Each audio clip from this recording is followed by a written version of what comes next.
Hello everyone, ఇప్పుడు మీరు చూస్తున్నది వచ్చేసి మన సోమనాథ్లోని ఓల్డ్ సోమనాథ్ జ్యోతిర్లింగం, నిజమైన జ్యోతిర్లింగం. ఇక్కడ మనం ఈ ఈ సోమనాథ్లో మనం శివుణ్ణి తాకడానికి వీలేదన్నమాట. కానీ ఇప్పుడు మీరు చూస్తున్నది సోమనాథ్ జ్యోతిర్లింగం, ఓల్డ్ సోమనాథ్ జ్యోతిర్లింగం. ఇక్కడ మహారాణి అహల్యాబాయి నిర్మించిన పూర్వం భూమి లోపల నిర్మించిన శివుని యొక్క లింగం. ఇక్కడ మనం అభిషేకం చేయించుకోవచ్చు, లింగ దర్శనం కూడా చేయించుకోవచ్చు అన్నమాట. ఇక్కడ ఉన్నంత ఫ్రీడమ్ మనం కొత్తగా నిర్మించిన సోమనాథ్ ఆలయంలో ఉండదన్నమాట. అక్కడ దూరం నుంచి శివుడిని దర్శనం చేసుకోవచ్చు, కానీ ఇక్కడ లింగ దర్శనం, శీర్ష దర్శనం పూర్తిగా చేసుకున్నాం అనమాట. ఇప్పుడు చూస్తున్నారు కదా, ఇదే అనమాట మన సోమనాథ్లో నిజమైన జ్యోతిర్లింగం.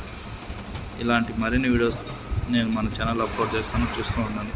నాకు మీ సపోర్ట్ కావాలి, అలాగే ఎంకరేజ్మెంట్ కావాలి. Thank you so much.